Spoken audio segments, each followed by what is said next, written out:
In the last EU and NA regionals, we probably saw the two most insane RLCS winning regional runs of all time in RLCS history. The situation for both of these teams was pretty much, if you want to make the major, you'll probably have to win this regional. So let's start with the first part of this story, NA's Gen.G, who had a pretty good off-season, although kicking cheese at some point and then getting them back again, which was a cause for concern for some people. But Retals, still having faith in his team, and even in his Q&A mentioning that he said his team was steadily a top 4 team in North America. Retals, do you think this is the most competitive year in NA? It depends what you mean. I think that, personally, I have us, NRG, Ultimates, Complexity, top 4, and I do think it drops down a tier after that. Although results would right off the bat not quite match expectations. So for the first regional, Gen.G actually got quite unlucky having to play NRG in the first round, and considering that advantage you get from coming into the playoffs from the upper bracket, they ended up in a position they wished they could have avoided. Still, they played 9 Lives, who they themselves expect to beat, so really no excuse to lose that one, but unfortunately they did. Just play right down the middle, and everybody's got to get boost. Chicago's just going to work with what he's got. Oh, what a flick! And 9 Lives are back in front. Surely not. No way. Cheese off the post again. They missed the mark, and Gen.G is out at lower round 1 here in the first NA Open. Going into the second regional, the opinion on Gen.G wasn't really too bad. At the end of the day, they only lost to 9 Lives. They lost to one team that they would have expected to beat, and that team ended up making top 4. So really, just make up for that mistake, and then you're right on course to making a major. At least that was the plan, until they met each other again in the lower bracket round 2 after both teams suffered losses in the upper bracket, and now one of them wouldn't even make top 8, and that team being Gen.G, who now don't even have half the points required to be in the top 4 in North America. So here we are then, one regional left, and Retals sees that a European team has just gone from 8th in the standings to top 4 and making the major out of Europe, and asks the question, why not us?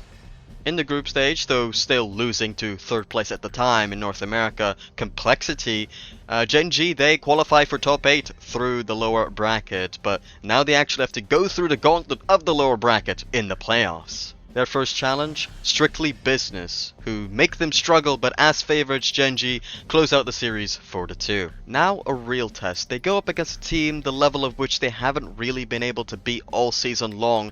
That is Complexity, who they even lost against in the group stage earlier in the same event. So they clearly were not favorites, but if they were to beat them, suddenly they'd be a major worthy squad. And well, they didn't do too bad. Majicbear's the one waiting for it. Even for Retals, Cheese gets a free touch to the ceiling. Quick boosting out. CR gets kicked out! And Cheese steps up to the plate! Gen.G played. The scoreline has always been tight. It hasn't been easy for Gen.G to score! But they're getting it done! Time and again this time! Than they did in the last game, right? Before was a little different of a story. Retals off the backboard though! The chance, there's always a way, no matter how low that chance is. Gen.G take down Complexity and continue the journey to get to the grand final. So Gen.G finally get a really good win, and now as the results have been rolling through, we're getting a better perspective on what Gen.G has to do exactly to make the major, and well, they have to at least make the final, but even then they would still have to win a tiebreaker to make it. Unless, well, they just simply win the regional. But we're getting a little bit ahead of ourselves. First, they have to actually get to the final, and to do so, they have to play against Pirates on a Boat, who, well, quite simply, we're not expecting to be there. So actually, quite a favorable matchup for Gen.G, and well, they proved to be quite the better team. Retals has it on target. That's his 3rd of the series by Majicbear. Overtime looming now inside 20 seconds. Majicbear's got something to say about it. Bang, bang! I believe in magic! And the Bear certainly does! In that final, you'd love to get into that final. I mean, that just highlights how well Gen.G have played today. I mean, they're rolling right through. Farming boost this whole game. Magic. And that makes it real tough for Pirates, and Cheese able to weave through traffic. Objects in the mirror are a lot closer than they appear. Gen.G So Gen.G have made the final, but now they're up against the Ultimates, who just discontinued NRG's streak of making every single grand final in RLCS. So fair to say, the Ultimates were the favorites going into that, and that proved to be true as well early on in the series. LJ pops it back up. One thing that Gen.G really have to do is not get demoed there and not get dunked. However, that's a tough ask when LJ and First Killer are staring you down through to exploit, where his shooting has been something that I've been particularly critical of, and that right there as well. Whiffs in inopportune spots where you can't give up the ball, and he just completely misses. But low boost needs to have to go for this challenge on nothing. Retals bumps FK off the play. LJ finds the touch, and the Ultimates take the opening lead. It's beat by First Killer on the play as well. The Ultimates hanging on to this ball, looking a lot more like that team that was playing against NRG, and Majicbear turning in on the small pads. Picks up that 50. There's that Majicbear we were seeing earlier today. And Retals puts it in himself! Set up by Magic and put down by Slater. 1.5 minutes of overtime.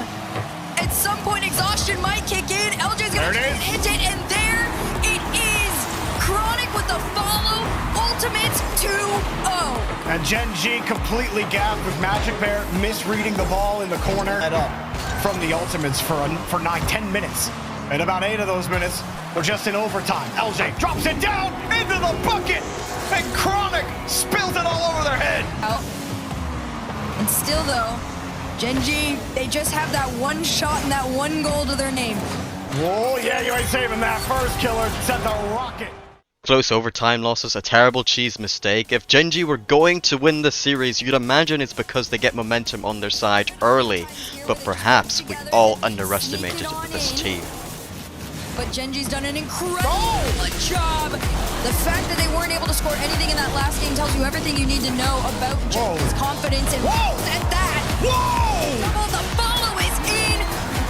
Retals not only read the touch from First Killer on his half, but got the touch. Hang on a second, the bear, Slater! Coming out, this is the first one in forever, a floater in front of the net. As Retals pops this up, she redirect, the triple commit to keep it out. Proves strong, but it's not the end. Retals, she's not in. Can the bear create a little bit more? Can he get the pixie dust? Do they need to rub the genie's lamp? Do they have to wish for the victory at this point? There's G's, the bear! Geekay! Oh, to Birmingham! They did what everybody said they could not do. Win the entire thing. Now onto the run of EU's Geekay Esports, who were actually expected to be just outside of the top 4 in EU after oski just left them for NIP. Though still, Geekay were still expected to be contending for that major spot, considering they had such a good Worlds performance, finishing top 6 and beating Vitality along the way. In the group stage, Geekay, they did alright, but they took some losses that they really shouldn't if you're going to make the major, and that put themselves in a bad spot, having to play against NIP in the playoffs in the lower bracket, which is that team that oski left them for. Unfortunately for Geekay, NIP actually swept them in that grudge match after a very concerning regional for Geekay. But the boost grabs by Ninjas. Oh, Aaron touch! No! Not how you want to end it there. GK just with limited boost. Finishing top 8 is not a great result, but it's still a result you can make up for if you just, recollect yourselves in the next event and have a good event, right? But unfortunately, they actually replicate this result, finishing top 8 again, this time around, losing to 100%. Another major contending team, but obviously not to the level of NIP, which was another, cause for concern for Geekay. Even Joyo after the event tweeting about his frustrations with his own team, again adding to the frustration around Geekay, and fans really did not believe there was any hope for this team for the rest of the split.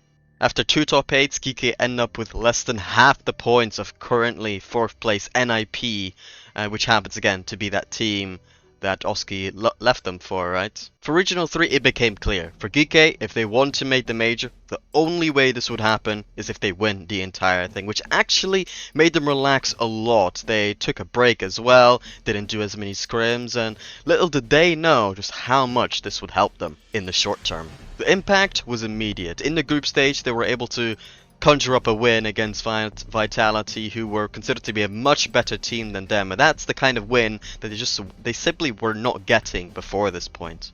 Now they had to run the gauntlet that is the lower bracket of the playoffs. They had to win the entire thing, and their first challenge was to beat 100%, which was the team that beat them in the last event, but this time they were able to win it 4-3 in a close match. It's from here on that the world flips upside down and Geekay seemingly become the best team in the world, sweeping one match after another, starting with their match against Redemption. Catches it up inside of his own post. oaly now with the air dribble. He's handing it off to Joyo. Beautifully it's in. Active defense. And the pure pro action and the bumps are coming through. Joyo can receive the ball from that bump. oaly central, a little bit too wide. And the fake from Joyo. Struggling to produce the level we know they're capable of in other events. Here's Archie with a dunk. It's beautiful, it's 2-0. Lovely play there. Archie on his 5th shot manages to work. Can I just alleviate it for a second? Boost is in favour of Redemption, but a shot opposite top corner. It's saved away by Toxic despite that bump. His recovery is good, but they need a lot more than good in the final minute. Again. Read him. It's oaly. Time. Cash was clever not to touch it straight away, sure. But Geekay, a brand new kick. And then another 4-0 would come against EU's number 3 Dignitas in the semi-final. Even impressive. I spoke about it yesterday and throughout the split. I guess I underestimated them. We can talk about GK for now, because if Archie's hitting double taps. Qualifier, he has been an incredible player. Pass from Joyo to Archie above the bar. oaly's going to be their next to challenge. Can anybody get back in time? Not really, as oaly. There's a lovely play from Stizzy, but Archie's looking just as hot. He's got a double. He's got a reach. Archie! Wind back the clock, son. He's got the lead for him. Archie has got double-digit hours. Dig wouldn't mind that as a little settler. It's a big win from Jorius. Stizzy back. Final 20 seconds. That one on target as well. I thought that was going crossbar and away. Yeah, this could break them. If this is just a 1-0 win for GK, that's a beautiful demo. In the net! He found the demo. He had no boost, and the ball it's like he express posted it straight on his bonnet. They've looked absolutely terrible, and it's down the wrong end. GK have swept Dignitas. This is the kind of performance you expect of a team dominating the region, not a team that had a 3% chance to make the major coming into the event. But the run wouldn't get any more normal in the grand final, in which they play against Karmine Corp, who until now have had one of the most dominant splits in EU RLCS history. You'd expect this to be a pretty hard series for Geekay. Well, you know, I'll let the gameplay do the talking. They're consistently causing KC problems. And Atto has not been high boost the entire time I've watched him. Avoids getting demoed. Oh my goodness. He made a ridiculous 1v3 stop just moments ago. Now the health defense is coming in for GK. They've got oaly at the back post here. He's sniped it! 2-0! A little slow play. They just can't quite get them. Silky smooth mechanics. Archie can't get there. Joyo certainly can. oaly depth. Now the pass back to Drali. Joyo's still got it covered. He's on 0. Wait. It's on 10. Where does it come from? 20 seconds left. No way! GK! Surely that's the goal that sends them to the major. I've just done the impossible. That is truly unbelievable. And to do it with a sweep over Karmine Corp, I mean, come on.